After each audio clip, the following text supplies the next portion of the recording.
Hello, everyone. Welcome to the November meeting of CB11's District Needs and Budget Committee. My name is Jessica Elliott, and I'm the chair of this committee. This meeting is called to order at 6:35 p.m. Tonight, we are joined by Angel Niskane, the district manager and staff liaison to our committee.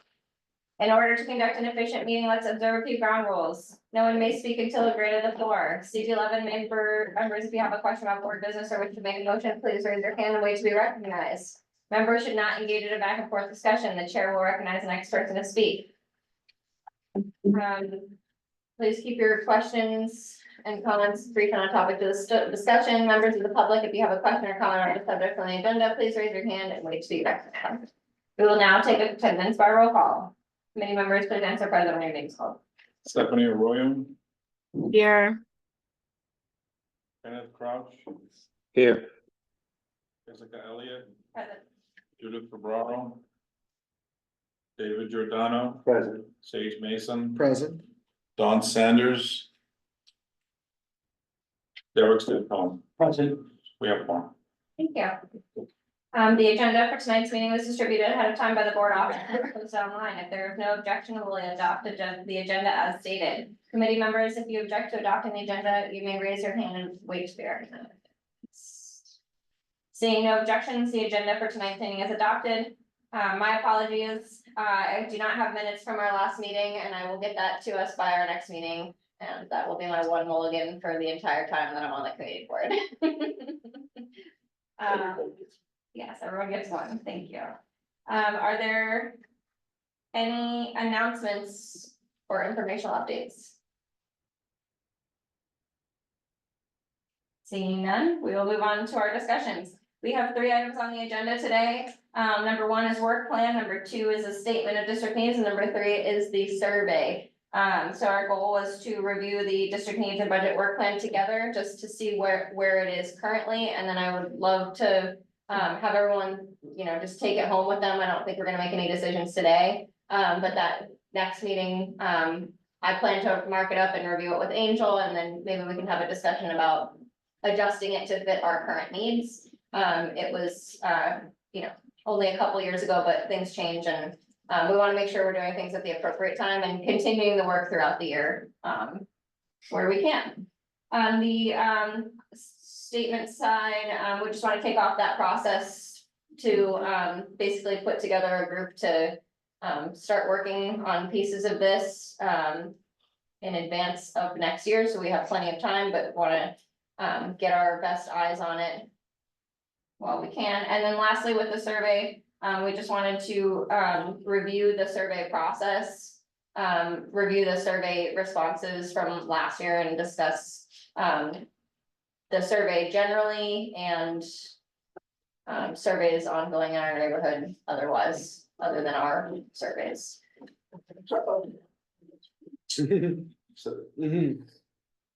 Oh, he's gonna print it for us, I think.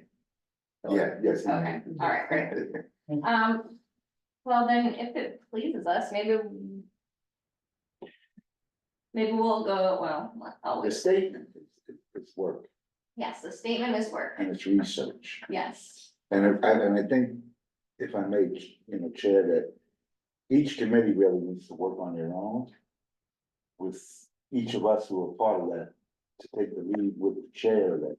Because this is harder than doing the budget. Yeah, This is really making sure that you're hitting, and that you're researching the information to support your asks. Yes. So, Well, so, Angel and I had a discussion about the statement, and, as you all know, we just basically submitted the one that we had last year, this year. There's been a lot of. I don't think it's really been worked on since Right. Harvey left. Yeah, so I think there was a time where the statement was super effective, and it was, I think over time, it started to be like, oh, we'll just, like we did this year. We'll just accept what we did last time, or there's no need to update it, or the reverse, that, people were taking piecemeal stabs at updating the statement, and it produced a document that is inconsistent, non-coherent across, like, a consistent voice, and, just has We piece. inaccuracies and things that we wanna make sure that we're we're only providing evidence that is fact-based and supported by data, yeah. And that instead of saying, because I think to your point, David, the way we originally did it, where the committees do their little section, is I think how we got here. So I think our approach this year is that now that we have like a million months until the next time that we do it, we as a group. are No, gonna it do shouldn't be that. that, it's part of the problem was, just from history is, every committee handed it in at the last minute. Okay, So that it didn't give this committee right, the ample time to really work on. yeah, Cause again, not everybody's gonna know things as it relates to different committees, like, Yeah. Just, yeah. well, we should all be the editors of the final project. And certain things are across multiple committees. Yes. So there's, but I think we just discussed sort of starting fresh, Oh, no, I agree, yeah, like, almost throw out what we had. yeah. Yeah. Which I personally hate to do. I am never the type of person to start anything from scratch. So, but I think it's in this effort, like, we just, need to clear our collective heads on The this effort. circle Yes, of, we come exactly. full circle. We have come full circle. Do we have like almost all of the committees represented on this committee? Well, Like we're a supposed to- liaison for? I think we're close. I think, It's supposed to be the vice chairs. yeah, well, that, ideally, in a perfect scenario, it would be the vice chairs, but I think in the current breakdown of our systems, we picked our best minds instead, so, people who touched, as many committees as possible, and I don't know for sure that we cover every single city. Okay, should we go back to oh, go ahead, Do we have anyone from Parks? you're not on Parks anymore. No, none of us saw it. Yeah, so, isn't Dawn on Parks? Unclear. But I am post Parks, so I still count. Well, it would be Malik, technically.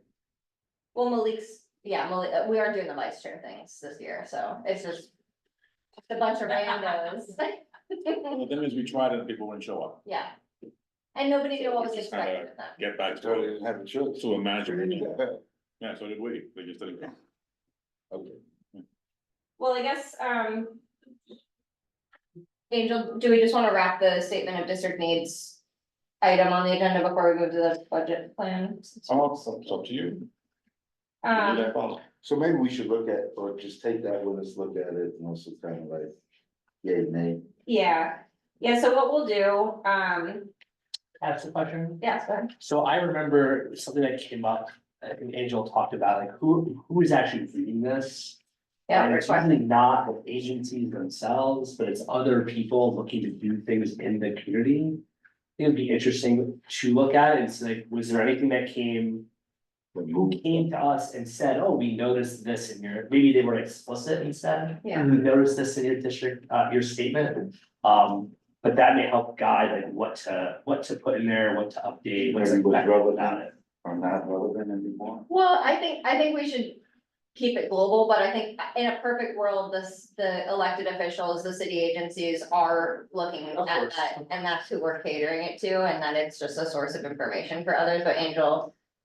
I know when we had the district budget consultation meetings a couple years ago, we asked them like, did you read our statement of district needs? And they just flat out said no, so, The electeds, Yeah. right? So we're talking right now about the narrative part? yes. Yeah.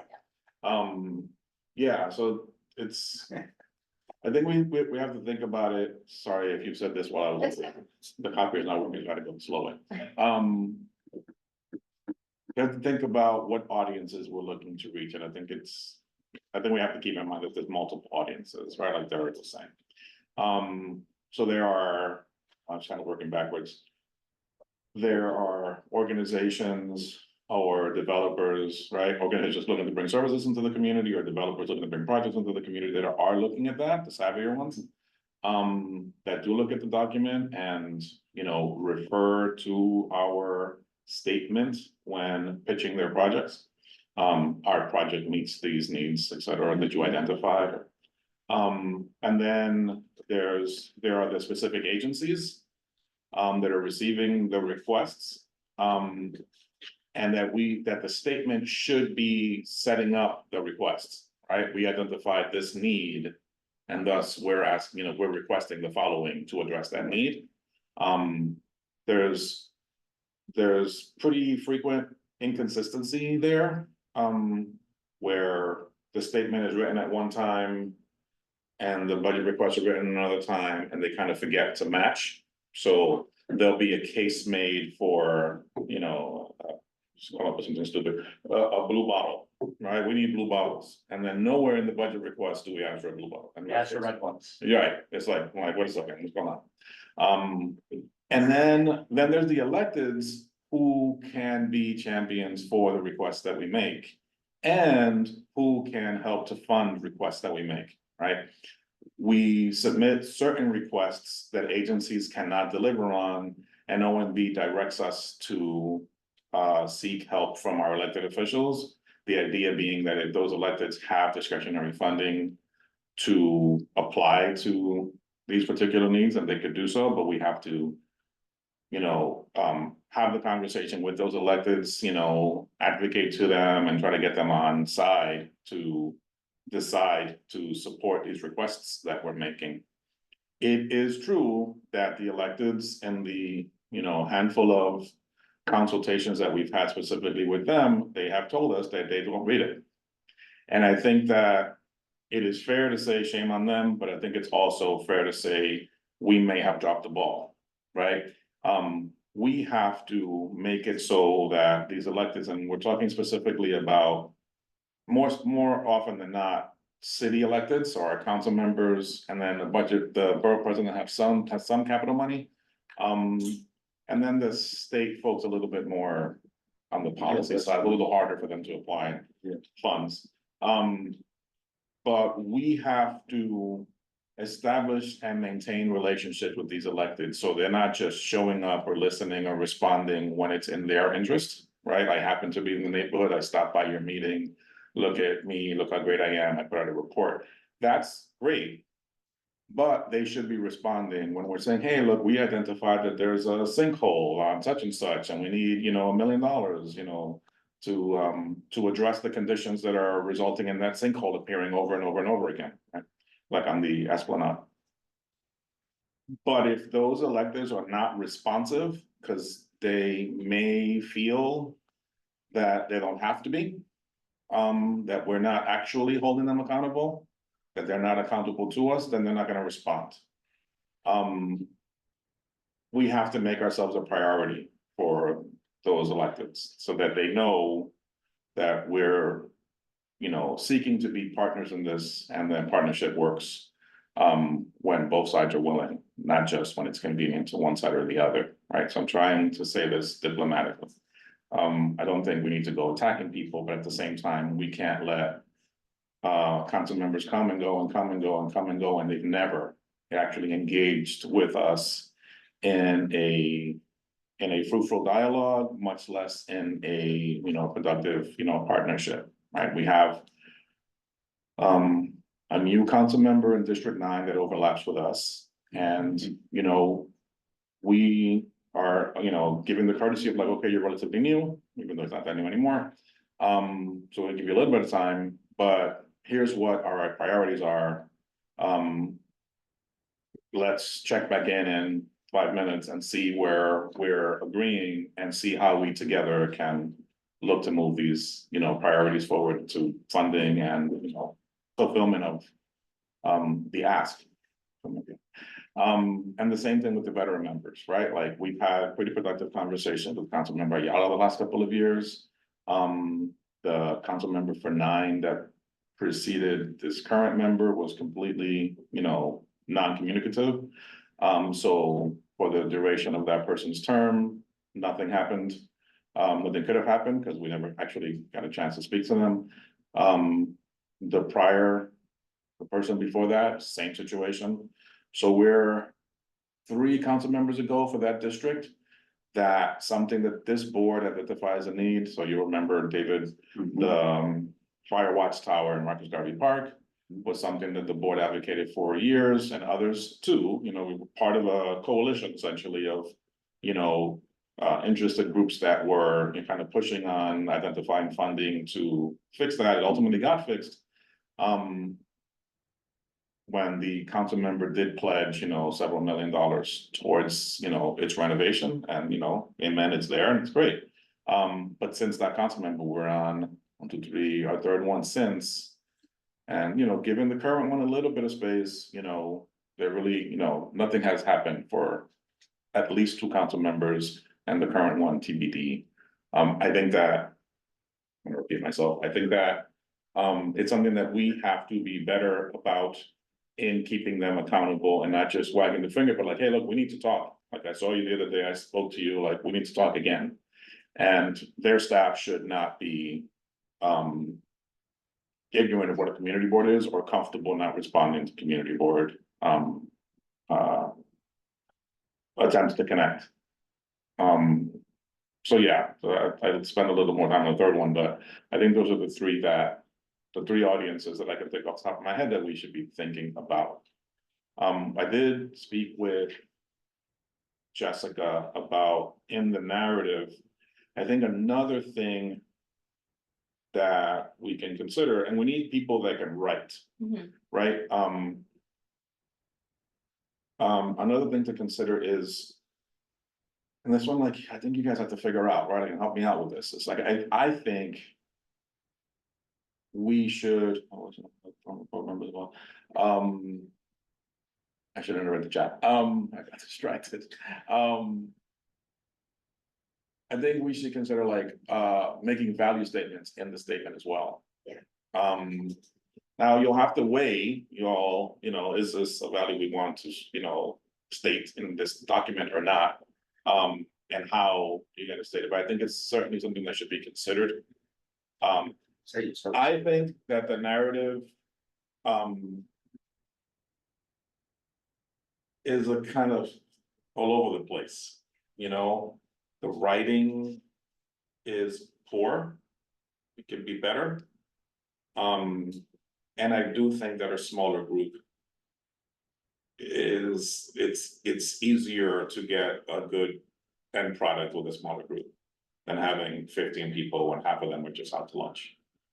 You really do need, like not attending regularly, not really weighing in, like, we've all done projects at school and there's like the 2 people that do it and then there's other ones who just disappear. That doesn't work, because then it ends up being the, I'm gonna use an example, right? It's the sage statement, and he might have really great ideas, but how about if he doesn't, right? And then we're stuck with bad ideas.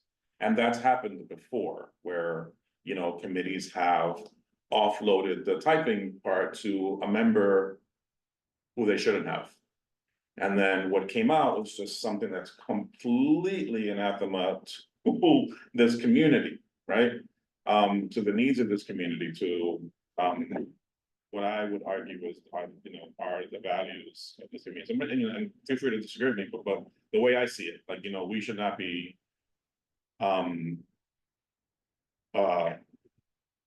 advocating for things that are contrary to the lived experience of this community. Yes, we can be, aspirational with certain things, but I don't think, we could be like, oh, everything has to be $1 million when the community is making 30,000, I think there's a way to balance that and be realistic.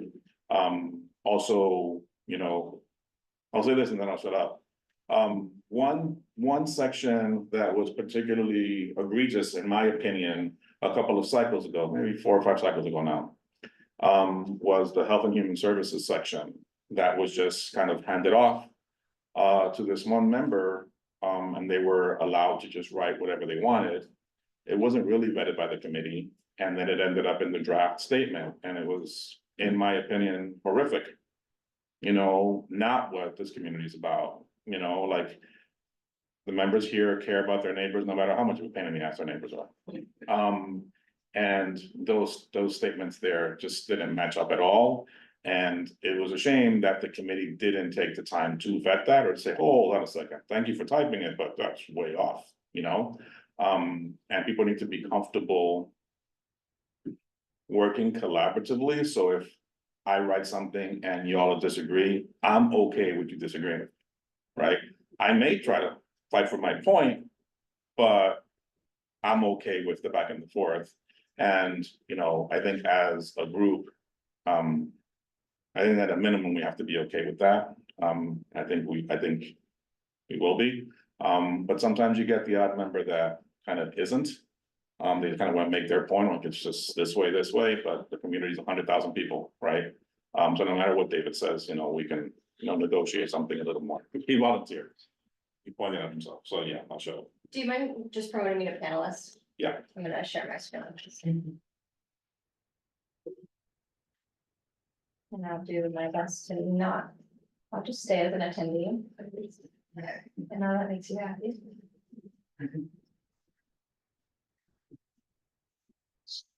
So while you're doing that, Kenneth, you asked if that council member, a former member worked for that council member.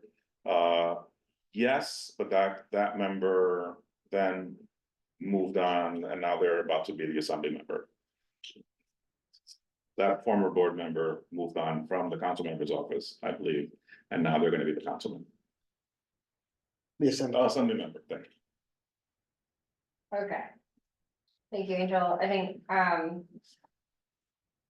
there's a lot of work to do here and, we have a good amount of time, but I don't wanna, I wanna make, progress month to month. And, with the understanding that we're not meeting next month, I will make it bigger. I do it at first. Is that better? Okay. Before I go to this, Angel, I was just looking around in the folders, earlier and in the folders, there's this document called preparing a statement on the preliminary budget, but this is not the same. No, No, got it. that'll be for Yeah. your next exercise, with be in January. Yes, There. great, okay. All right, so we have it sort of set up as an overview. What is East Harlem? What is our data? We have the points of agreements noted, changes in the neighborhood over time. Big points, but I feel like this top portion of the overview should be the last thing we do, maybe. So obviously our data will be updated, and hopefully it summarizes everything that's about to come. The top three, and I guess, Angel, this just overall organization of this, where it's, the beginning summary, the top three issues, and then summarize, and then agency by agency. Policy area by policy. Policy area. And Great, then each policy area, they ask for the top thing. And then there are subsections like, you scroll down, it'd be like. yeah, the first one is, Health health and human services. yeah, so that'll be the most, and then if you scroll down a bit more. They're like, stop right there, so like needs for healthcare facilities, so they have categories like that, so there's a bit of a menu, you just pick ones and then you fill them in. You don't have to fill in all the menu items, but you pick the ones that you want. Great, So that's like your top, there's a policy area, your top need for that policy area, but then there's other needs too. Right. That you wanna make points on, you just pick the ones you want and fill in. okay, so I'm just gonna run through this really quickly, and then I think it's just gonna be our homework, maybe I'll. Create a version of it that we can sort of like just mark up together with our preliminary thoughts on Google Docs, if that works for us all. You could do that, you could. chop In that this one? Yeah. Oh, excellent, okay. I already submitted something. Great, all right, so sorry, just back to the top, the overarching summary at the beginning, which is a summary of everything to come. The top three pressing issues, which align with our top three budget requests. And then an expansion on each of those topics, with data, so I guess. We wouldn't necessarily repeat information for these top three issues once we get to those policy areas, or do you think it's worth repeating in some cases? I think it depends on the point you're making. Yeah. Like if it could benefit from that point being re-emphasized, then yeah. Okay. Yeah, cause I think like if, for example, an agency is gonna open this document and the first thing they do is scroll down to their Right. thing and they didn't see that one of their items was our top three, I guess that's a concern that I have. Okay, so, but then, so as an example, affordable housing, crime and public safety and homelessness, so we do a little bit of expansion. And within, affordable housing, there's like these sub buckets, of preservation, development, public housing. sorry, I'm going back and forth, because it's crime and public safety, second one, great.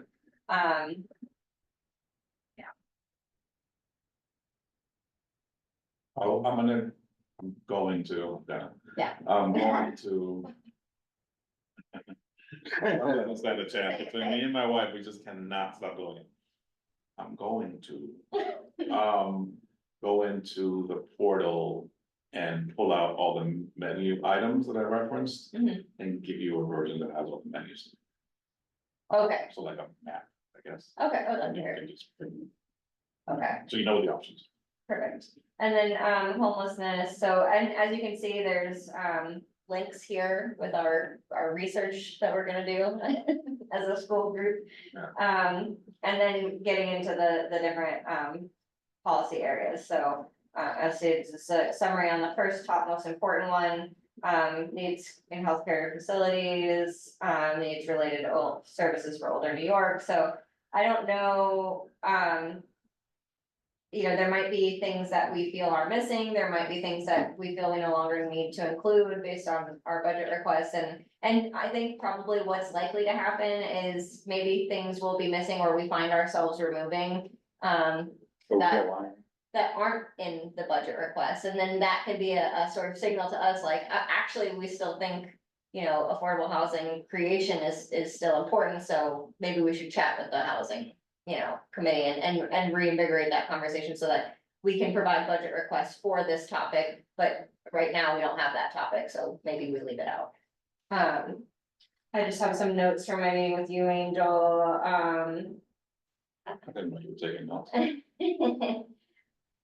otherwise it would go in one ear and out the other, so, I think, like Angel mentioned, and I think I mentioned at the beginning, we wanna set up sort of a small group of writers and to have this consistent tone and structure. And that obviously, you know, along the way, we'll be checking in with committee chairs and, you know, confirming that, you know, our assertions in the statement, the narrative are in alignment with the essence of what was occurring at committee. And that if they wanna, you know, help us make edits, they certainly can. But I think probably, and let me know if you all agree, it might, like, first we'll take this first stab, we'll review the document as it is, we'll mark it up. And then I think maybe we identify areas that we all are passionate about individually and, you know, maybe we do 2 to a category, so it's not biased in any way. And then like they, you know, everyone takes a stab at each category and, you know, we come to, together in these meetings and talk about like what we've found, together. So I guess this is kind of like a longer process. Obviously, we're not gonna get this done in a month. But do we think we can review it this month? I guess we don't have a meeting in December, but, Sure, Paul. I kind of think we could have a meeting in December. Okay, great. Right. We're gonna have a meeting in December. So let's keep it simple for this month. Let's review the document, mark it up, compare it against our budget requests and just have thoughts. And then at the next meeting, I would like for us to sort of, I guess, volunteer for ownership over specific policy areas, I guess. So I have a question. Yeah. So we've already submitted this Yep. with the budget request. Mhm. So It's what- like a chicken and an egg question I'm thinking of. Do we want to, you said T. We would rewrite this to align with what we just submitted. Or should what we we're be gonna thinking submit about next year. what we wanna submit For 27. for Yeah. next, Yeah. the next cycle? Mhm. Because I think those could end up being different things. Yeah. And I'm also thinking about like what those top 3 needs are. And at least for me, like every need's important, right? Right. Like we say in schools, like every kid needs more help, but that's not really how it works, right?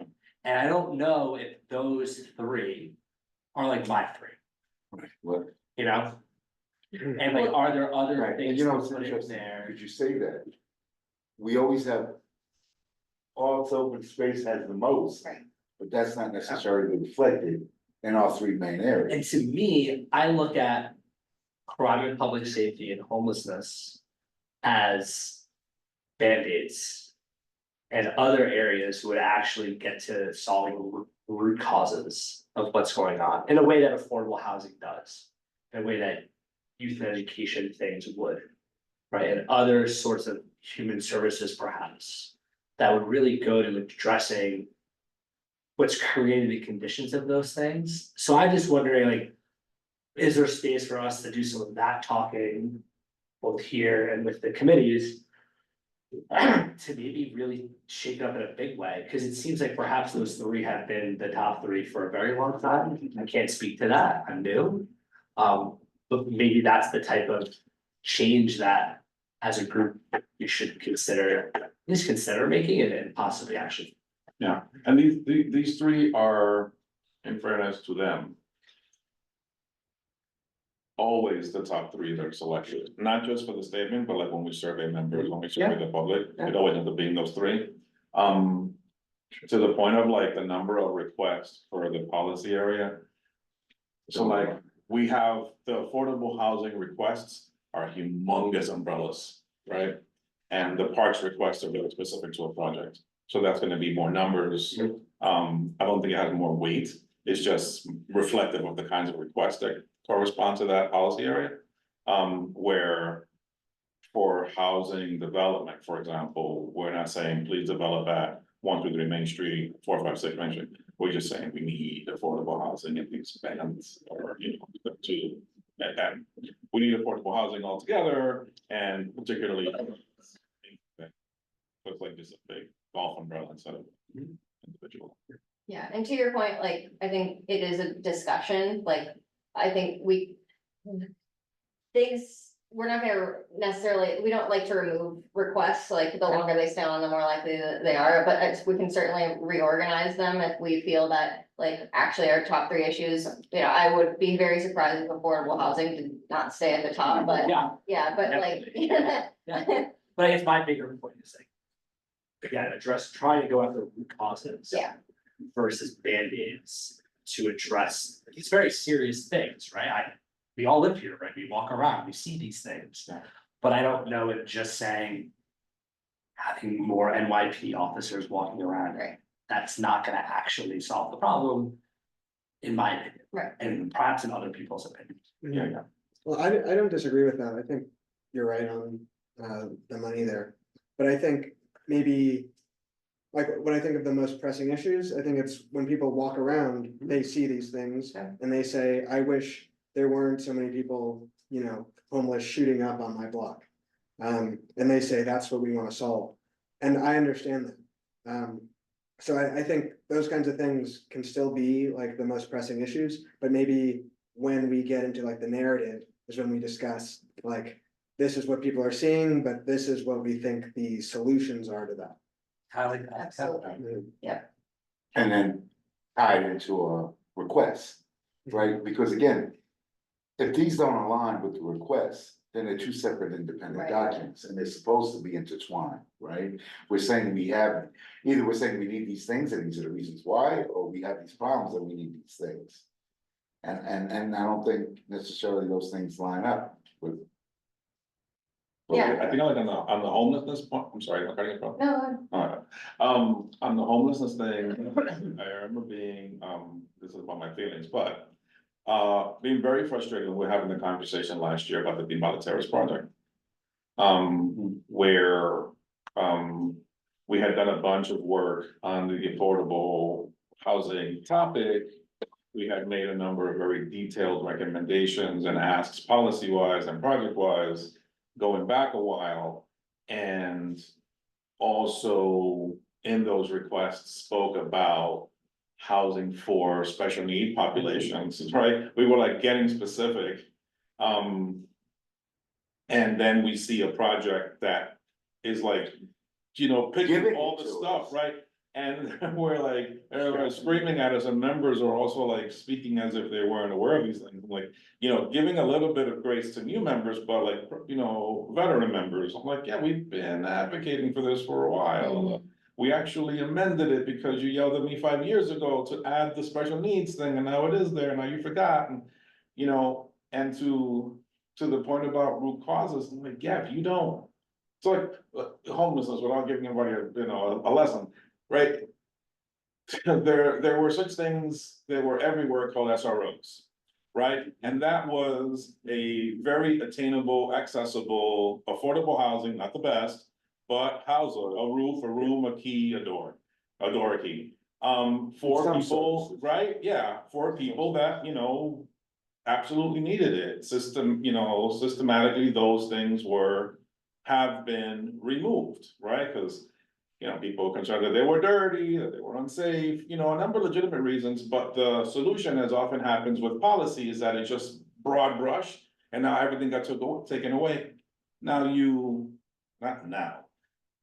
David, so I was too aware young, and you were already working. In the early '80s, there was no street homelessness. Like, you had your one guy that, you know, his wife said, all right, there's so much drink to get out. But you didn't have this group of people, right?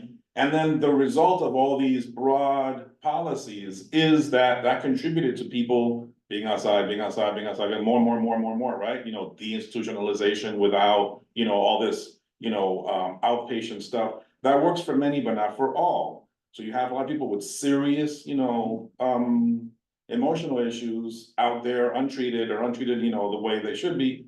And they're outside, so you know, you're at 2024, and you have this humongous population that in part is, in large measure, is the result of bad policy, right? The So, last 50 so like years. the root causes, I'm like, yeah, you know, there are emotional issues, but there's also policy, right? There's, you know, addiction issues, but there's also policy. There's, you know, income issues, but there's also policy.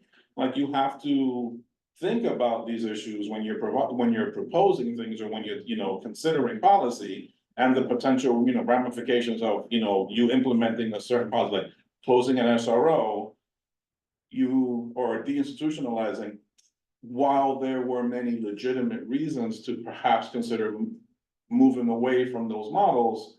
Perhaps you didn't have to move completely away, you could have improved it, Evolved. right? So that folks aren't just left with nothing. Or a lot of folks that do need to be somewhere with help.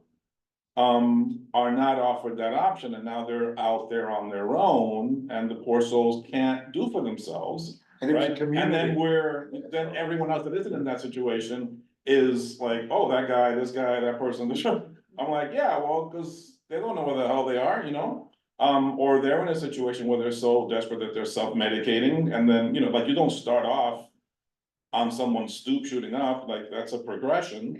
So like, I think I know that it's all dependent on the community board, but why not start there? When we're thinking about, you know, proposals, like, you know, to think long range and kind of deep about these things, Yeah. where sometimes policies can just be too broad brush and too clumsy. Yeah. You know, and then, you know, Well, we're left Don't with really consequences, yeah. yeah, so two things, and then, just to your point, about like it being two separate things that don't talk, like, ideally. Our investigation into this document and our conversations with the chairs we do this early enough in the process so that while they're thinking about their budget request, we can say, oh, we align here. And, you know, we think this is important, do you agree? Maybe we should think about formulating a budget request around this, or, you know, getting the right people in the room to talk about it in your committee. And then to Angel, your point, like, about advocating for policy change, you know, we discussed, we wanna be able to take this to the electeds, to be able to, you know, have a process in which this is how we really feel, and we really want you to pay attention to it, and these are, you know, in your district or whatever, like, can we chat about it? You need to read this. Yeah, and then the last thing I'll say before I go to Asher is just that, our next meeting will really just be a sandbox for this conversation, so, you know, when we mark up this document, I just hope that everyone comes to the table with, like, you know, I read this part and I didn't like that X, Y, and Z was said, or I think this was missing, and then, you know, I personally enjoy talking about parks and open space, so I would love to contribute on X, Y, and Z, so that, like, we can, because if we come to this next meeting, you know, not having marked up this document or thought about it, then, you know, we're gonna stagnate ourselves for a month, which, you know, I personally don't wanna do, but so just an ask to us all and I'll do more work to follow up over the. Well, course of maybe, this month. like you said, we should read it all, but maybe take 2 sections each, so that we kind of know. Well, I think like if we just do broad strokes at the Yeah. beginning, like what's important and then we're also gonna talk about the survey today, so I think that will help to inform it. But, you know, I think, I wanna look at it with, for the committee, right? What were our budget needs this year? yeah, Did this match? I know it doesn't, because Yeah. I'm neglectful of that. well, you might look at Health and Human Services and be like, I actually don't feel like I have much to contribute in this area, and that's okay. But then you look at Youth and Education, you're like, oh, actually, I have a lot of comments here, and that's really what, like, instead of sectioning it off to the only people talking about the things they have expertise in, and like, I think it'd be great to everyone just do, broad strokes review. Asher? Yeah, no, just, I think also we need to be a little bit more proactive, and this has been something ever since even I was on this committee, which wasn't that long ago, but like the survey, a lot of times, because we only push the survey enough, and that's not up to the staff, it's us who have to push it out. It a lot of times doesn't reflect what we really hear if we go out and speak to people, but I think we need to do a little bit of a better job to make sure that our requests. To make our requests reflect, because something that I heard from some of the schools is they were like, I said this to them at the legislative breakfast. It's like, oh, yeah, we need this, and this, and I'm like, well, I told the schools, I was like, hey, if you don't tell me what you need, and if you don't come to me. It's not gonna get in the same thing, cause I think one comment I got is, why do I see this school on it, blah, blah, blah, blah. I'm like, it's because the school comes to me, but also some of what I've heard is they didn't know how to come to us, Right. so. Now, like, they all have my information, but I'm saying like, if it's something that we need to be a little bit more proactive on. Yeah. So I'm gonna emphasize it with my committee, like, it's like. We need to go out there and actually. Cause we also get sometimes complaints, like even like we've had arguments. Like board members having arguments about like, oh, why is this thing represent blah, blah, blah, and it's like, it's because someone spoke up and stuff like that. So, Good point, and I sorry hopefully. if that's a little bit too much. No, that's really helpful, I think, you know, hopefully we can use this as, I don't necessarily, like, I was thinking in my head as you were talking, like, I don't necessarily wanna like. Show this document to our partners and be like, hey, what do you think, but like, you know, how do we. Involve these groups early and often so that they know what we're doing and can contribute with us. Yeah, that's what I was telling them at the legislative breakfast, I'm like, it's too late now for like something for this year, but if y'all want something for next year. You need to let me know now, because if not, I'm gonna end up submitting the same thing, so it's. Yeah, so we see how it starts to percolate down into the depths of our systems here, so I think. Hopefully, we're growing and bettering ourselves as everything that we do on the board, but that will help us to do better here. On the survey itself, DCP. Used to just give it to us to circulate in the summer, now they're pushing back a bit, recognizing that we need a bit more time. So I think, I could be wrong, I think they started it in late April or May.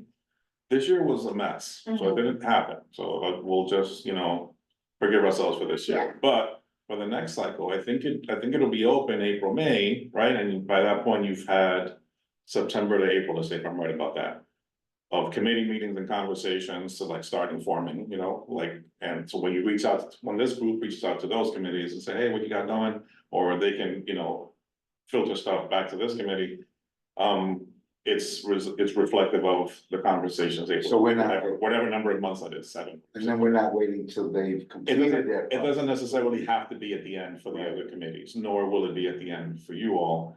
And then the survey is out there, so let's say. You've done 60% of your work, the committee's done 60% of its work, and then the survey happens, and then you have still a couple more months, you still got, April, May, June, July, August, Mhm. September. To, refine, that reflects the survey, reflects the final conversations with the committee, reflects the last, couple of edits that, you wanna make. I think that's a lot more realistic. A process, a work plan, than waiting until the end, right? So like, that's what we're, like, in so many words, trying to get to in this Yeah. conversation, is like, how do we do it the whole time? So that we're doing it in bits as we go along, right? And then at the end, if you're refining versus writing it, Yeah, so it's almost like we should get somewhere midway, what are there different projects or budget requests you're looking at different from last year, right? So, So, I mean, cause sometimes it's very hard, some things are continuous, right? Like, Yes, yeah. electricity's needed in schools, but they're not gonna do every school, right? And when we target certain schools, we've helped supported that get done, right? So the need is still there, we carry it over. We just identify somebody Yeah, and I don't, forgive me if I say the rest of this wrong, but. So the budget request is, I look at it as the end. I look at the narrative as the beginning. And while they play together, you can keep editing requests or reconsidering requests until the very end, right? Cause it's. a Couple of sentences versus the narrative that's, paragraphs and paragraphs. So if the youth committee, for example, received a request from a school that now it feels really strong about, but that request came in September. This committee's already written that whole section, you can always still add that piece, you can always still add that request. Like, if you guys, let's say. Worked hella hard and you were done with the narrative June 1st, that doesn't close it, you can still make it Right. as you go. So you could do a ton of work, and still just keep making it as You you know, go. what's interesting with, like with that choir academy, right? We were gonna throw it in as a, but we felt like we didn't have enough information, like we need to get the principal here. Yeah. What's really holding it up, right? We just don't wanna say there's a problem and then have no basis of what the, we know that constituents had issues with the sound. Oh, yeah, Right, but, school can't operate, right, without, so, it was like, we need to bring that principle in here. And then add that next year as a request as opposed to this year. Yeah, and Yeah. and also we've learned in the past, like if we don't have enough information, we get when we have a lot of information, we still get the needs more information, so especially when we don't have Response. enough, yeah. Okay, well, I think that's probably enough for today on the narrative. I'll get it, I'll send a document. I know it's in the Google Drive, but just like an email summarizing our asks for this month and we can begin work on that. Yeah, I also think it would be great to have some like consistency with the citations. Oh, absolutely. That can be something we do when we like have everything there. Yeah. Just because there's like, who knows where some of this information is going. Yeah, I think it's gonna be really ugly and then it's gonna be a little bit better and then Yeah. it's gonna be ugly again because we're gonna get the chair's inputs and the survey inputs and then it's gonna be pretty. But you have a vice principal and a recent student, so. and Another educator, Yeah, I so forgot like, about like, something. they can help us, like, hey guys, that's not the way you cite. Like, I forgot. I forgot how to cite. Huh? I looked down for 2 seconds. And another student, yeah, a current student and a recent student. All right, and I think I'm glad we did it in this order, and I think probably, Angel, maybe we just move to the survey next, cause I think. Like we just talked about the process of DCP opening the survey earlier that might inform our conversations about the, work plan, so. Just really, I don't have the, I had this guy, and then there was. This guy, What do you need? I just, yeah, the results. Okay, so, talk amongst yourselves and I'll find the email, sure. I guess just while we're waiting, for, relatively newer board members, it used to be that we controlled the survey. We created it and then put together these beautiful summaries and the, beginning months of the cycle, we would have a presentation basically, and I think we're never gonna get that again, I think is the reality. It was, we had, staff doing a ton of work for us that, is probably not the right answer anymore, but it was a summary of each of the policy areas that were related to each committee. So for parks, we talked about sanitation, we talked about open space, resiliency, it's weird how the policy is carved up, but and then it would say a little pie graph, or that would say, 58% of people thought this was the most important thing in this category, and then all the rest of the categories in order. So then we can start to see like, according to the survey, under resiliency, people think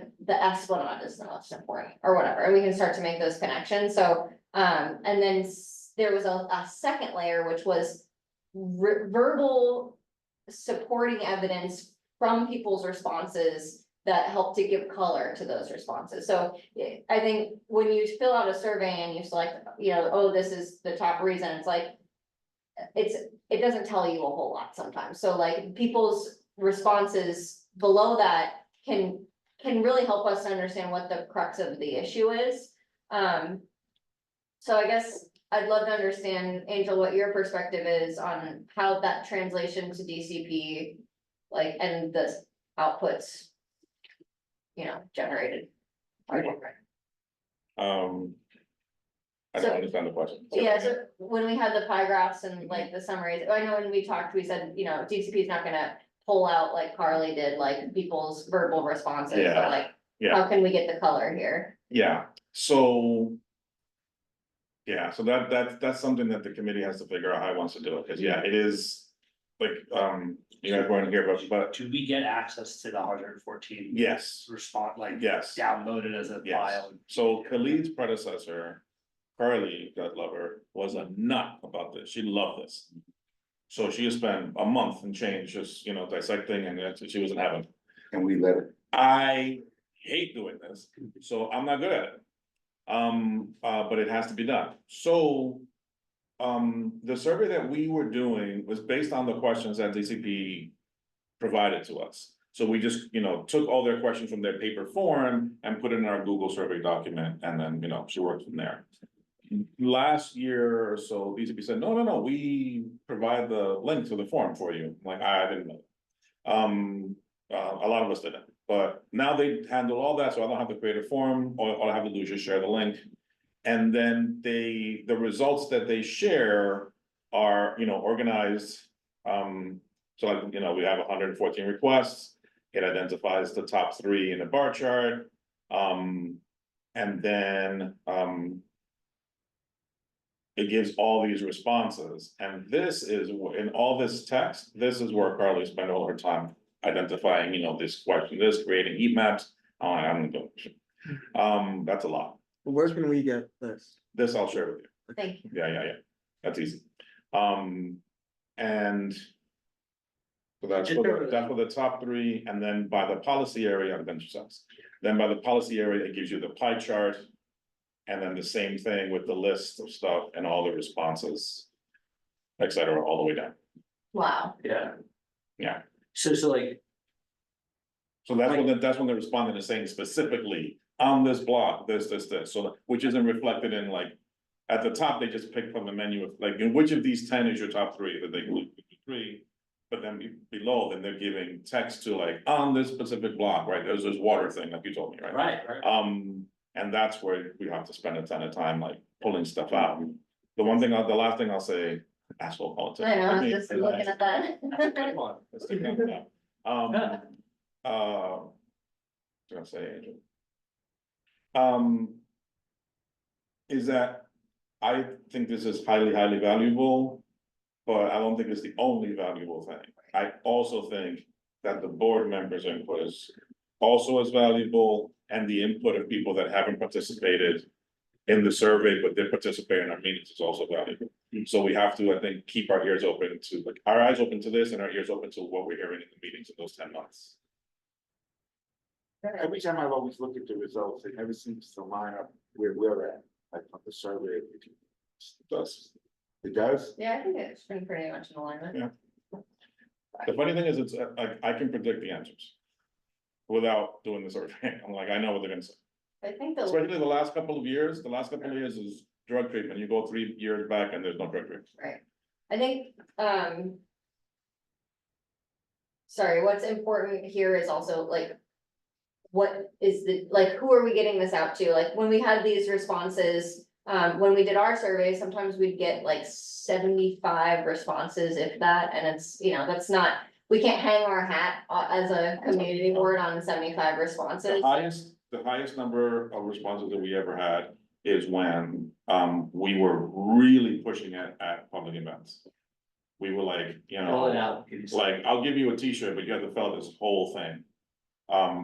That was like about And- 2 years ago, right? Yeah, Yep, that's when we all used to go to the community meetings, Xavier, Nilsa, myself, and everyone else, and I think Jessica too, and try to like get people to like reach out. Sorry, Angel, sorry. yeah, so you really have to push it, so like if, let's say I'm right about the April date, let's say April 1st, if they open it up April 1st, then we have. April, May, June, July, August, right, to like push the hell out of it. Yeah. And get that number up, well, I think we got to almost 300 I one think year. We were pushing really hard. I think we can go over that. Oh, agree. Yeah, other boards got like 50 years. Which is, you know, because they're busy.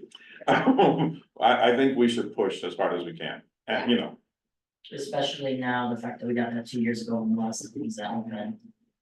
The fact that it was 2 years ago and a lot of stuff still wasn't open and we got that many responses, especially now. yeah, We should be able to get, well, So maybe in the work plan, you know, once the survey starts, it's like every committee pushes it at every meeting. You know, we're making a point that one of us is at every, you know, public event that is, you know, the Every community board has a board. table for, yeah, is exactly. there an age thing for this? Yeah, it's just the one. survey, no, just an It open, could be anybody. anybody. I think it'd also be great to connect with the elected officials and tell them to Oh, yeah. push this, because that'll give them useful information. Oh, for about sure. what the constituents are. Yep. And even if they have like volunteers, like in a year where they might be running for reelection. Yeah. They could like pass out QR codes or something with a link to the survey. Yeah. So that just random people just get it. And even if people don't fill out the survey, it's just useful to engage with them so that they know that the board is, that we exist and that we're listening to them, trying to figure out what is needed. Stephanie? So yeah, Diana Ayala was really instrumental in that. She put it on her newsletter. And we, as a community board, I mean, I know for myself and a few others, we're also putting it on our own social media with the QR code. So that's And definitely an idea we should go back to. Yeah, absolutely. And I think, one of the last things I wanted to bring up about surveys generally was that, I think. I heard of a survey that was being done in the neighborhood and, I think we should. Like, be aware of surveys that other groups are putting forward in the community and, I think. The way that I saw it was part of a listserv email to a group of people and it, you know, is asking very specific questions about quality of life and, I think like. We need to work with organizations who are doing surveys in our neighborhood to make sure that they're also doing the work to get it across to as many people as possible, because if you know, you create a survey with a certain list of questions and you send it to a group that, and that's the only group that you send it to, and that group has established opinions within those questions, then you're basically perpetuating a story that, you know, may not be emblematic of how, quote, you know, the whole neighborhood feels about a topic. So that's just a fear that I have that, you know, if we could just keep a lookout, generally and try to, you know, I think maybe it's more of an executive thing, but like, you know, I just don't want anyone to have done a survey in our neighborhood that wasn't done in a way, you know, that got the full story and that tells a story about a neighborhood that, you know, is not necessarily true. So, is there anything else that we wanted? So I guess Angel's gonna send the survey results here. And then we'll review that as part of our homework for next month. But is there anything else on the survey? Don't we have like a digital advertising budget or something? What do you mean, like social media stuff? I just remember we were going through some money stuff at one meeting. Somebody was like, oh, we have this much money allocated towards digital marketing or something. And I just think it'd be cool if like everybody in East Harlem, while scrolling through like Facebook or Instagram, it was Oh, like, heck fill yeah. out the survey. I was about to ask, do we have like social, I've seen the social We, media. just we haven't do been- have, so I don't know about the digital marketing or budget and how that applies. I'm all ears. We don't have a budget for digital stuff, but we do have social media accounts, like we're on X and we're on Instagram and we have the site and we do the newsletter. I'm all ears. I'm not the best at this, I you mean, know. like paid advertising, not Oh, like, No. yeah, not just the people who like follow CB11 on Instagram. yeah, I'll listen. I don't know. I think also something that I have heard is they have looked up the community board and the social media comes up. That's a little bit, I'm not judging, cause I know that y'all are, the staff are just Mhm. 3 people, but like. I think it was mentioned during, it was either executive or something else where it was like. We should start, like if people are at an event and they're taking pictures, that should be put on the social media, so people. Could like see that or all this stuff, cause there's some people who have been like, oh yeah, we saw. Like these people at events, but we didn't know that that was. Yeah. Like they didn't correlate it with, yeah. I don't know. I view this all as a virtuous cycle, like, Yeah. if we do our job really well, and we activate the chairs, and they help their committees do really well. then- Don't look at me. You know, how can we continuously improve the overall work of the board, and then maybe that includes pulling in social media, making Yeah. that better. Maybe that includes like expanding our, you know, things that we do, but like in targeted ways, so I Yeah. think nothing's off the table. Yeah, I was just. I'm all ears. I'm not, I say it that way because I'm not gonna pretend that I'm expert at it. I mean- But it doesn't mean that I'm opposed. Right. But if, I'm just gonna make up a number. If it's a matter of the funds required to do such a campaign, talking about $20,000-$30,000, that's just not even close to something we can do. Mhm. But if it's, you know, something, you know, a little closer, then we can go lower, then we can try to play with it and figure out if we can. Right, and something I personally have been interested in is like grant funding, and, you know, we are in a special position as a community board and have partners that, you know, can help us. We've assisted others in applying for grants, but I think there are opportunities out there where we could get funding on like technical assistance or, you know, whatever it Or is. social media interns. Yeah. Yeah, we used to have a social media. They We didn't did, stay, we did, huh? they didn't stay forever to be the. No, they were here for a permanent- while, like pre-pandemic, That's how you started. as an intern? No, social media intern. No. So I did tell you this, I interned at Gail's office, Gail Brewer's office, the first time she was a council member. And I was part of her internship program, like Dave knows, she's famous for this, so I'm positive right now has 100 interns. Right, but they make you work and you learn a ton, and it's beneficial for them, and it's beneficial for the interns, and it's beneficial for the office. So I tried to copy that when I got this job here, in, you know, to the extent that we could. And pre-pandemic, we had our own little programs, we just kept cycling to interns, we had 5 at a time, doing social media stuff, doing human service stuff, doing constituent work. And it went pretty well, then the pandemic hit, and then we just didn't want to have anybody in here. But even the social media stuff, it was just like us posting, right? So it isn't the other piece that you're mentioning. That will, you know, need money for, to figure out if we can do it, or if we can ask for discretionary fund from our council members towards that, or seek grants towards that. Could there be other boards doing, you know, maybe, like when you have your borough board, when you all come together? Like, are other boards utilizing this kind of? I think, so other boards do have social media accounts. I don't know if they do digital marketing particularly. Like, I think just to distinguish between what we're doing and what I think Sage is suggesting. Then next, So I don't know. I think, I'm gonna guess that they don't, In the Bronx. because we're broke. And if they do, I'm all ears, but I talk to them once a month, and they're all as grouchy as I am. Cause it's just like, what? I'm a what now? So we're open to it, just like, you know, you only have 2 arms. Yeah, understood. Great, well, we'll continue to add to the Yeah. arsenal, I think, and. I Yeah, think- but I'm always happy to learn something. Yeah, and I saw in your report, I don't think you mentioned it vocally, but, we got the intern for, Mhm. so they're gonna look at the housing. Yep. Great, that's a They're great, gonna look at vacant residential units and vacant properties in East Harlem, so that we can start again to make a pitch for development to address our, you know, affordable housing needs. There's a lot of projects, a lot of buildings and a lot of not as many lots, but still some lots, a lot of buildings existing that have units that are completely offline. So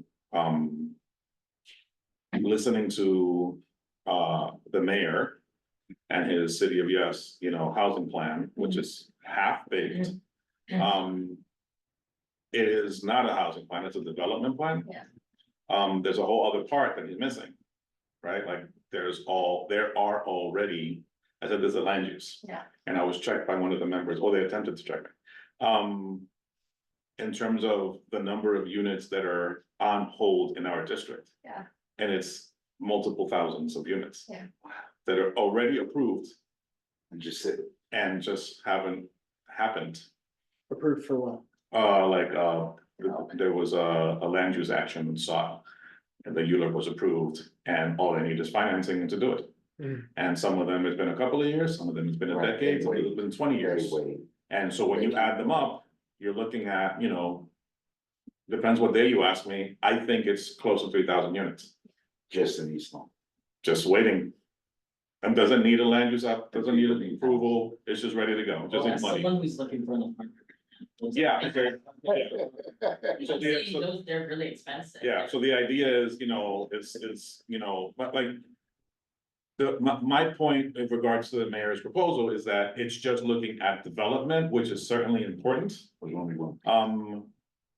And it's always looking at, Yeah. rezoning to allow for additional development. I argue there's a middle ground that you already approved a bunch of stuff that you should be developing, so you should be investing. And there's a bunch of units for this study that are offline that you should be pursuing getting online. So if the point is, we have a housing crisis, well, you have an opportunity here, an opportunity here, and an opportunity there, you should be pursuing them all to address that. It should align, like they said, right, a little bit all over, right, is their line. Yeah. So, We could talk after the meeting, I think it's, it's cool. well, if it's a crisis, it needs to, every tool in the toolkit needs to be. Well, a lot of used. developers, if you have like an old tenement building. And you have a lot of, like, maybe half of the units are taken up or a little bit more than that, and all of those tenants are like protected by some sort of, affordable housing law.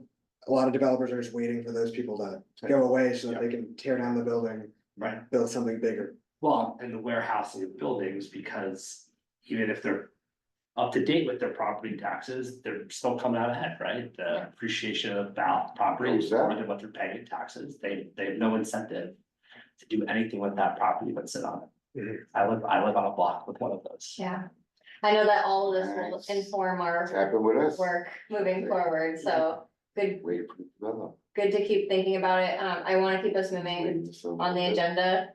I think that's having that. So I think just knowing how much we wanna accomplish in this next month, I think this last part about the district needs a budget work plan. I think if we just go through it together. Line by line and with the understanding of everything we just talked about, I'd love for y'all to just throw out some ideas. And then instead of having you all take a third item onto your plate for this next month. I will mark this up with what we hear tonight. And then Angel and I will review that and we'll come with some thoughts next month. Does that sound like a good plan? Okay, all right. Does the year start in June, What year? this fiscal year? Yes. Yeah, so the fiscal year starts July 1st. This was written up a couple of years ago by a very ambitious Carly and Angel. And we achieved some and didn't achieve other parts. I am open to so the fiscal year starts July 1st. But the year of this committee's work doesn't have to start that day, we could, change it and. Start the discussion, like right now, we're starting the discussion for 27, technically in November, right? As we're looking at how do we recraft the narrative, how do we reapproach that, the drafting of that document, how do we look at budget requests, how do we engage with the committees? To do their work, how do we start the survey process and its promotion, et cetera. So I'm open to this stuff kind of getting moved around, but at the time. We were working with that membership at that time. And, those restrictions, this is I'm optimistic about this group, so this could move, this could move. This could move, I'll be happy for it to move. But yeah, so the short answer, fiscal year starts first, but the work year for this committee has started another, up to you. So, in this perfect world of the original document in June, we'd be disseminating the adopted budget documents, preparing and reviewing the district needs and budget work plan, which is this. Submitting the work plan to executive committee, approving the work plan, scheduling district budget consultations and preparing for borough budget consultations, so.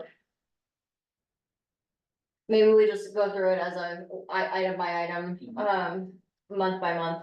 In July, we would be coordinating logistics for district budget consultation, so that's, I guess building upon what's happening in June, just scheduling it, so. Yeah. Then providing district budget consultation meeting minutes coming out of the, out of those meetings. Meet regularly during the summer months to recap district budget consultations and outreach efforts and participate and provide support with engagement efforts. I think. It's also like the task, the responsibility, the deadline, I think or who's responsible is also like up for discussion. A lot of this says, staff is doing a lot of things, or, maybe the chairs of committees and maybe in our assessment of what needs to happen and how it needs to happen. Maybe there's sort of like an interim period where it's like this committee does, 80% of the work and the committees do 20. And then there's a future version where actually we're transitioning that role, back to how we had it, where the committees are doing the work and the vice chairs of committees are coming to this committee to inform us in our work, right? So there's maybe like two parts of this. So in August, beginning to review, revisions for the draft of the statement, of district needs, disseminating a spreadsheet of its annual budget requests to board committees, preparing committee report backs and recommendations for budget requests, and maybe, knowing that we need to finalize in October, I think how the committees have been operating anyways, I think that stuff is happening a lot earlier, so I think that's a general consensus that we think we need to move towards. September, participating in borough budget consultations, coordinating public hearing. And I think, I don't know, Angel, if there's a reality where the public hearing gets moved earlier. So we don't meet in August, Oh, yeah. and if I propose an August meeting, you guys will kill me. Yep. What we did do that first year rather successfully was that, how do we call it? The town hall, Mhm. and that was July. That worked really well. I think we had, all of our council members and even some state folks attend. I know VP attended also. And we had a lot of, public, attendees. It takes a bit to pull it off, but it worked. Yeah, We did it virtually, people were happy with that. It's just a matter of figuring out like how to capture input from those. My suggestion would be to just have people fill stuff out, but if they're testifying at the town hall, then we should be figuring out a way to document what they're sharing there. Yeah, I don't think we can do the hearing any earlier. We could do it earlier in the month, but I'm gonna take that back, because you guys, the committee meeting is the first week of the month. You guys are still mad that I'm making you meet that early in the month.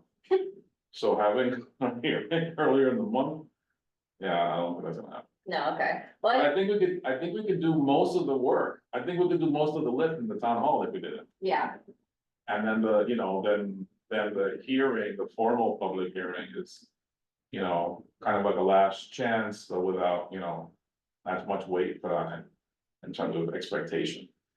right, and how can our outreach about the survey encourage people to attend the public hearing to, I feel like, I don't think anybody spoke up on anything this year at our public hearing, just nobody said No, anything. that's pretty common, Yeah, so like, is that all we want? unfortunately. I mean, maybe it is if we think that the survey is doing 99% of the work, Yeah. but probably not, so.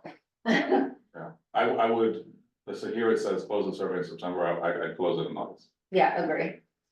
Yeah, the only, Then you guys can start, working and fine tuning in September, you don't have to kill yourselves. right, exactly. We control when it's open and closed, the survey? Yeah, when we control when we stop sharing it. Okay. And then we just, just tell, like you tell me, okay, Angel, I wanna close the 30th, and then I'll tell Lisa P, close our link. So do we have people do that like at full boards when they come? It's just kind of Whenever. survey? Whenever. I was thinking when you guys were speaking before. Maybe once they launch, they open the survey for the next, for 27, then we put them on every committee agenda, every single meeting agenda, full board, all the Just put committees. it like we did. Every newsletter, every piece, every flyer that we put out, everything. Right, so we just blanket. Yeah, so it's just always there, and make a point at the beginning of the meeting to say, fill this out, here it is, blah, blah, blah. You know, I would even say it'd be good to maybe work with some schools to get some of it done with kids, just. You know, also have like what youth, how they perceive. I've always believed that if you identify, because you could be super aspirational, and then the reality is that you guys work all day, right?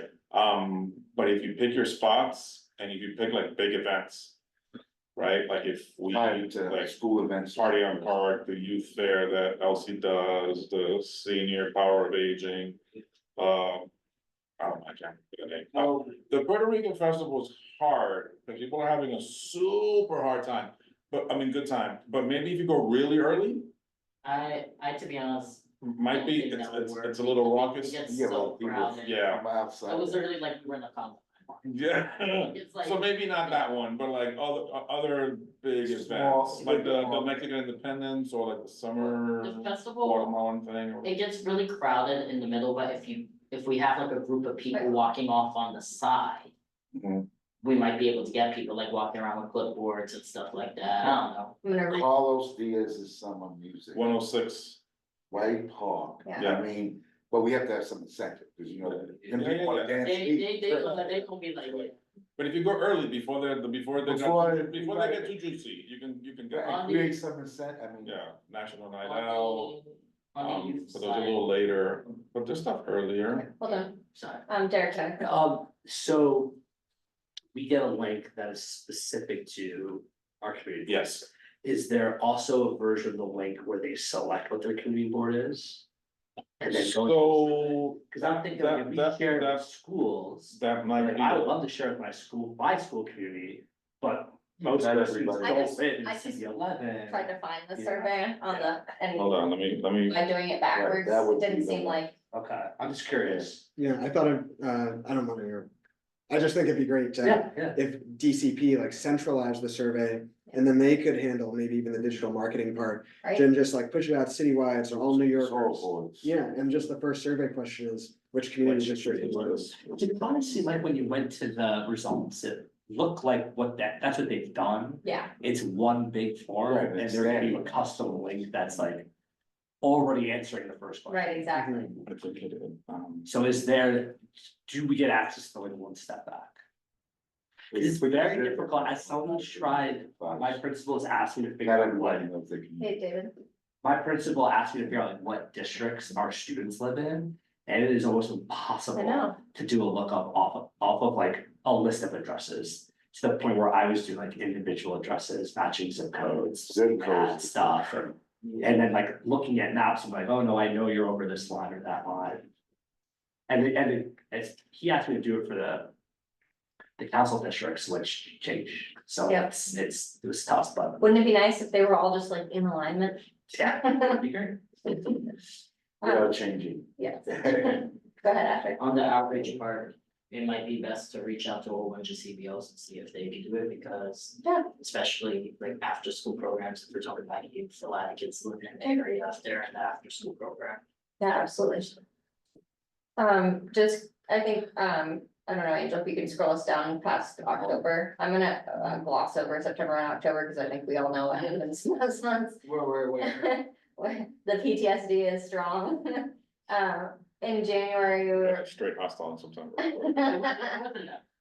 In January, this was talking about, that is, we would be receiving OMB preliminary budget documents. Scheduling a meeting with them, reviewing them. And then I guess, Angel, can you just speak to like the preliminary budget documents and like you know, when things are sent to us when, because I feel like we receive things in these non-budget focused months, and sometimes even I'm like, I don't know what I'm looking at, what. So you want me to explain what the preliminary budget is? Just like the process of when we receive which pieces. Yeah, so we just submitted Halloween. We pretty much don't hear anything. Right. Even though there's activity, until the preliminary budget. The preliminary budget, there's what's supposed to happen and actually happens. Right. So if memory is serving, think it's January 18th, and if I'm wrong, just pretend I'm right. And then we're given 30 days from there to get our response Yeah. in. The last couple of years, it hasn't been the 18th. It's been like a week and a half later. But, mid to late January, we get it. And then that starts a 30-day clock for us to get the response in. So basically, we just get February. So we gotta like turn around really quick. We're not required to have a hearing for that, even though sometimes we have had it, it gets confusing.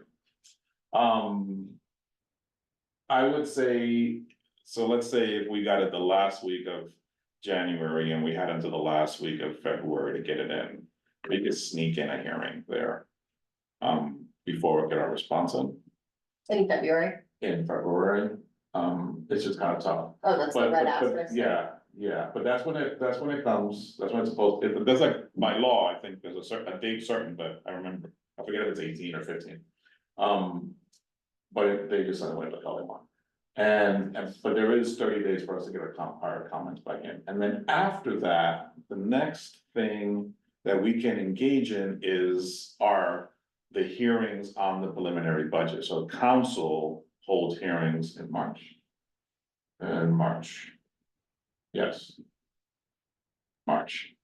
And each of the committees of the council holds hearings with each of the relevant agencies. So we, like anyone else, has the opportunity to submit testimony. The catch for us has been wrangling our committees, like we mentioned it, but committees have been kind of like, meh. Is getting committees to be interested and to craft something to submit on behalf of their committees. I think it should be on behalf of the committees. I do not think it should be on behalf of individuals, even though individuals have the right to do it. So long as they're making, sure to say, David Giordano speaking on on behalf of myself, or shouldn't say, and not CB11. I think We have been doing that. no. I think it's, First came. I think it's, if you're gonna do it, I think it's preferable to do it in person than submitting a document. I kind of don't have faith that people read stuff, they just. And even when you do it in person. Yeah, but I think it's, I think it's preferable, well, this is my preference. That somebody's actually hearing you while you're speaking, either you're there in person or you're online doing it. Yeah, if you have time. it's Yeah, better to- So that's that option. And then. The next bite of the apple is, so then when council finishes that. That all, that all gets sent to the mayor then takes another pass at it. And produces, what's called the executive budget. Pretty much the decision is done as it relates to all of us, but technically there are hearings for the executive budget as well. And then the mayor and the council find a quiet room where nobody can see them and they negotiate the budget. And For 2 months. yeah, for a month, for a couple of weeks, and they negotiate the budget, and that is supposed to be done and finalized by June 30th, and mostly there's been a little overlap the last couple of years, but technically by June 30th, it's supposed to be done. So I did skip one thing. At the preliminary budget stage, once we get that and all those documents, we share that with the board and the public. When the executive is, when we see that, we share that with the board and the public. And then once the budget is adopted and we get the adopted budget documents, then we share that with the board and the public. And we update here at CB11, our budget tracker on the website with, the final answer to our requests. So we requested on Halloween, we want, $10 for 123 Main Street. We hear an answer in January, we hear an answer at adopted, but we do not update our thing because it's usually the same. And when we go to these things, we're saying we're community members, not community members, right? Just wanna make sure. If you're speaking on behalf of the board or its committees, Yeah, then yeah. it should be like, I'm Azure Rodriguez, I'm the chair of the Youth and Education Committee, Community Board 11, speaking on behalf, blah, blah, blah, and you say the following.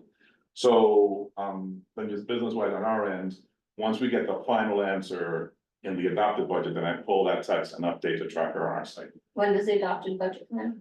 June 30th is when it's supposed to be all Okay. done and dusted, and then we get the documents, a couple of days after that. Okay, so just, And in that packet of documents is the adopted budget register and a bunch of other nonsense.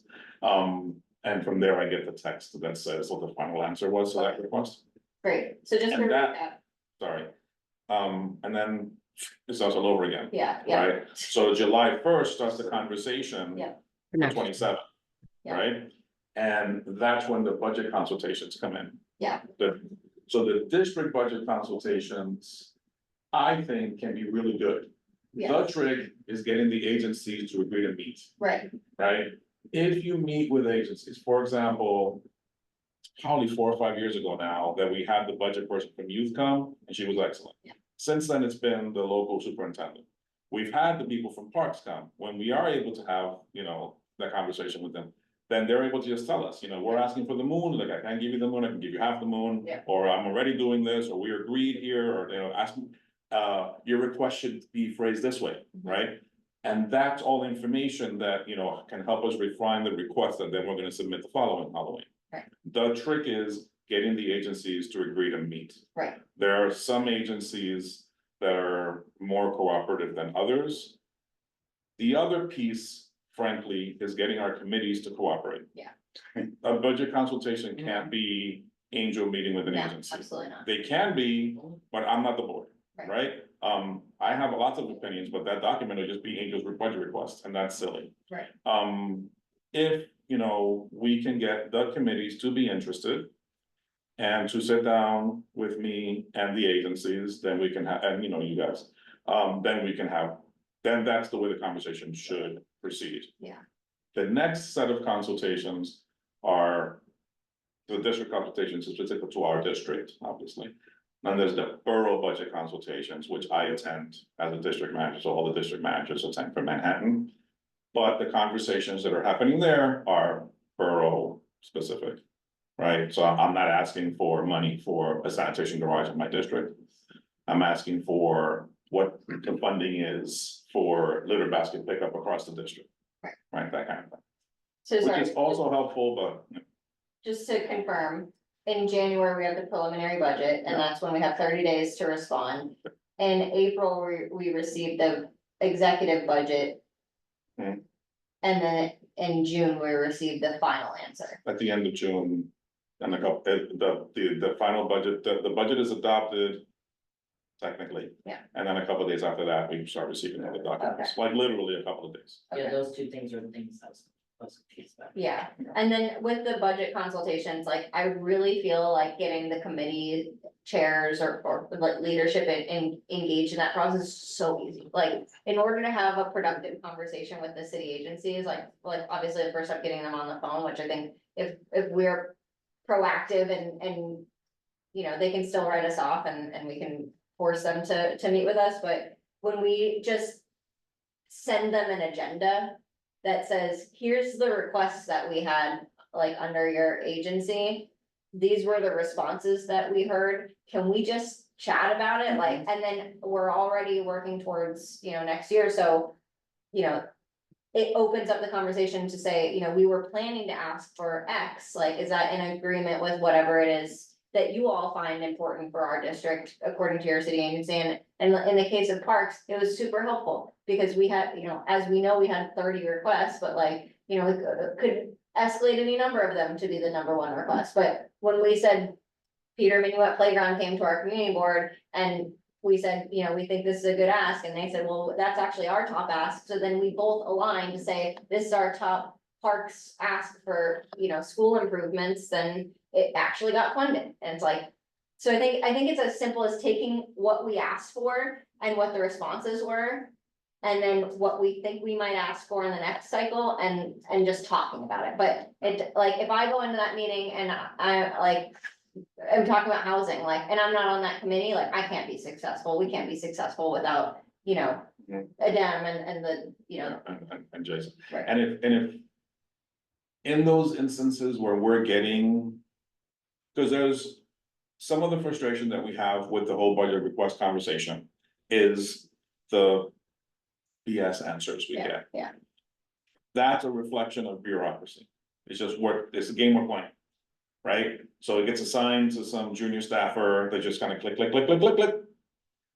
But if you're talking to somebody and I'm like, hey, Sage, you work for such and such. I'm like, I asked for this, you told me it needs further study. What do you mean? Yeah. Right? Then Sage can say, I'm not sure why we said that, but we've put $10 million to this, or we're waiting for, we want to do this, but we need funding from this place or that place, or it's in our next budget cycle.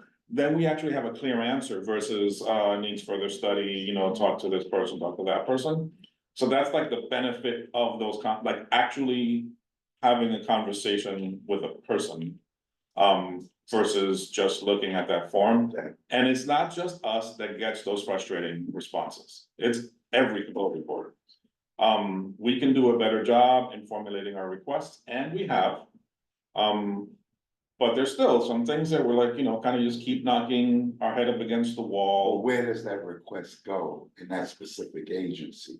Yeah, right? like, is it We learned a DOE is junior peace, staffer, it's not or do they give, frankly, do they give a damn about community boards?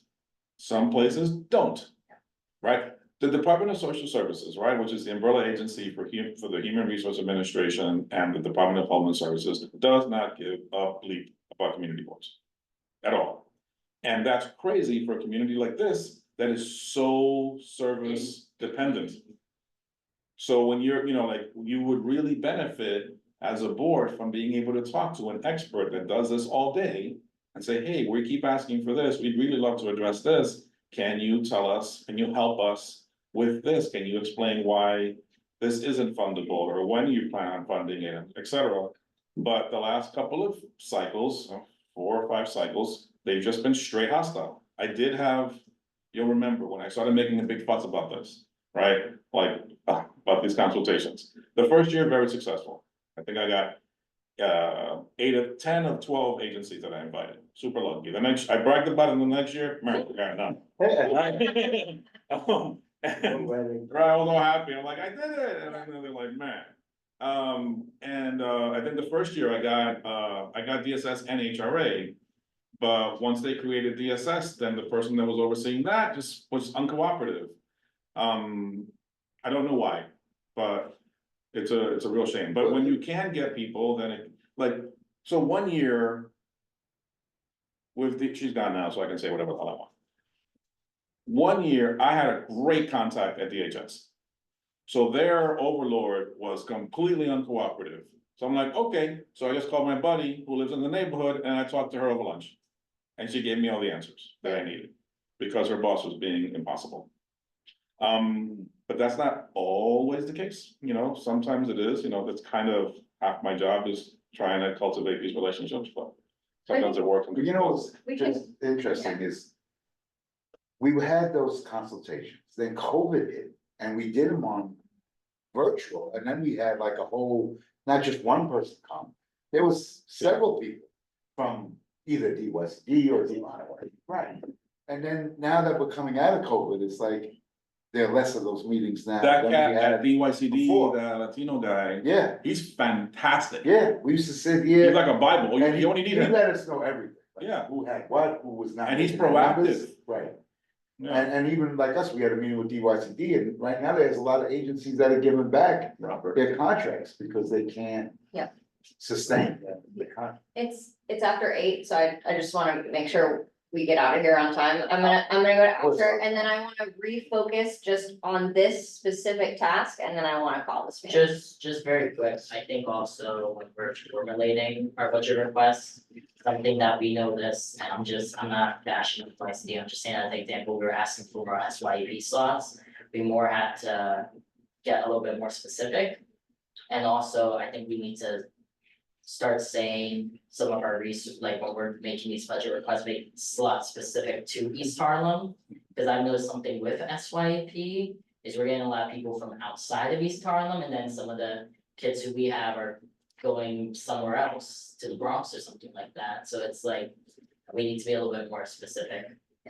And specifically for services within East Harlem, like for East Harlem residents and stuff like that. It's not being exclusive, it's Well, just. it's the lottery, see, that's the problem. You can, It's a lottery, and you can pick any agency you want in the city to apply for.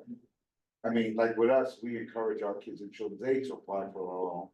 And I have them apply in Staten Island, Yeah, because it's a greater chance to get a lottery. if They go out there. yeah. Alright. So we just went through a cycle and I think there's a lot that's great and there's maybe some things that we can let go of or things that shift around, but like. I just wanna get anyone's opinions on any tasks and the order that they occur. And, I just, November and December are missing, but we're doing tests, right? So that should not be included in this, but. so November, December are not on this, Right, not that they can't be. right, So the idea of the original cycle is that there wasn't really anything for us to do after we submitted, because we don't hear anything. And we don't have a requirement to do anything until January, so November, and December were omitted. If you wanna add it, again, all there. You know, it could be, you know, whatever you guys choose to do. It's brainstorming, Quiet time, reviewing, right? I mean. yeah. We just submitted. anybody else? I noticed that November's December not there. Yeah. Yeah. I think it's a good time to, cause when all of this was happening, it just felt like it was so much. Yeah. And I was like, I don't really know where to jump in. I think this is a good time to like kind of get grounded and be like, start now, Yep. yeah. Because we just got it all out. So, Mhm. you know, it's like the sponge, now we can. I'm gonna call on Stephanie and Kenneth. Do you have any comments on the process?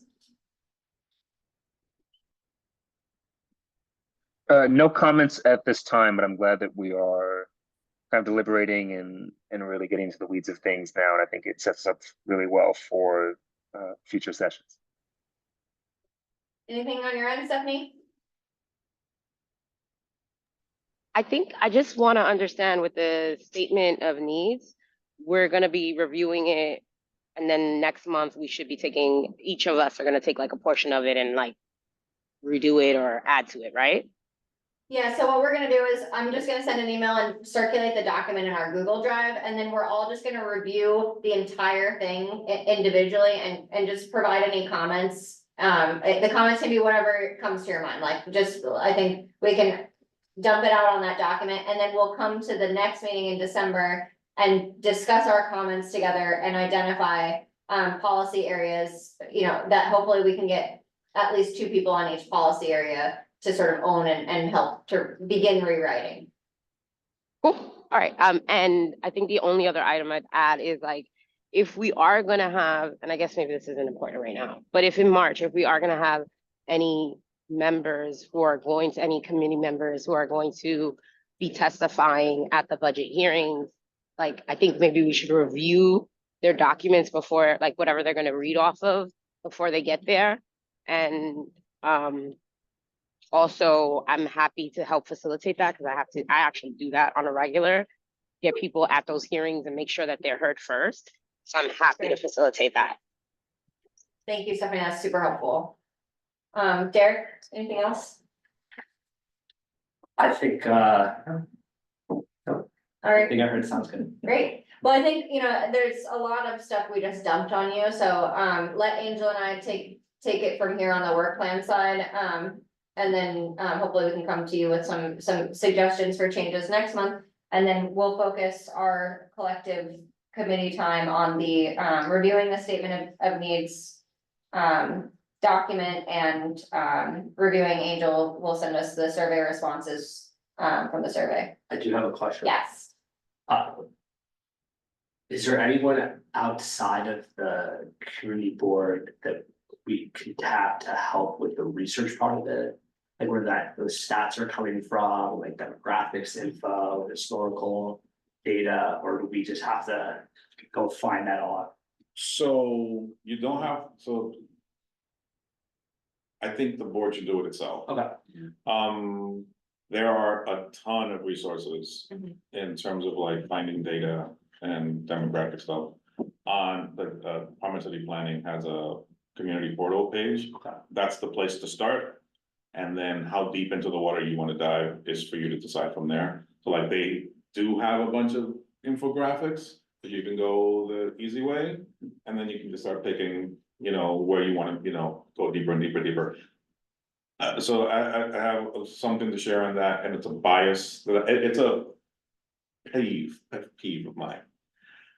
I'm writing to the city and I'm citing information that the city's providing me.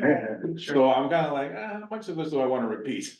You know, I think there's points to be made, like it was said earlier, you know, like there's other audiences or other parts of the document where we want to kind of elevate or reemphasize a particular data point, but like. Just like, am I gonna go 1,000 pieces of data back to the agency that already provided it?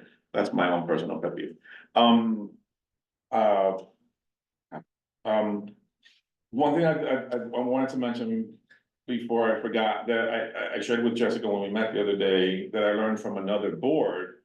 Every board does this stuff differently, but I think this is a really good idea, is they require a letter or a reso for every single budget request. So I don't know that we have to do that 100%, but I really think we should aim for that really hard. Yeah. So if in your 10 months meeting session, you passed a motion, you know, a letter in October asking for $100 for this thing. That should be in your budget request and vice versa, like these things you shouldn't be asking for it here, never ask for it again. And you know, you shouldn't only ask for it at that end and then never have a letter that documents that position. I think that, not I think, I know, that gets around some of the other pet peeve nonsense of members just blurting out some random thing. That gets added to the list because we're generally non-confrontational. Right, so I'll use Derek as an example. Derek came up with an idea, right? Blah. And then we don't want to discourage Derek, right? So we're like, okay, and then we add it. The next year comes and people are like, what the hell is this? I'm like, oh, Derek asked me. And we're just stuck, right? Because we don't want to make Derek feel bad. So some of those requests that you read later, you're like, what in the world is this?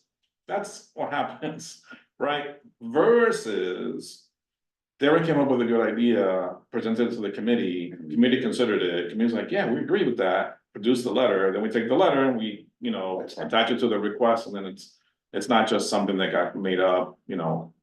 Like some of our requests, like on the police station stuff, nobody asked for that. Right. I saw Stephanie raise your hand for 1 second. I did, but it's more to do with how can I advocate for us to have committee meetings on Zoom and full board meetings in person? Is that something I should be bringing up in district needs or an executive board? So it's not part of this conversation, sorry. That's why I took my hand down. No worries. Well, you won't get to this month because there ain't no executive, so good luck. But yeah, we should talk about that in executive next month. Is there anything else on this topic? Thank you, everyone. I know it's a lot of information. I think we clearly have a lot of work to do, but I think, like we talked about the virtuous cycle, I think everything that we do is just gonna make the whole board better. So this is why you're here, because you are trusted in this way. It keeps evolving. It keeps evolving.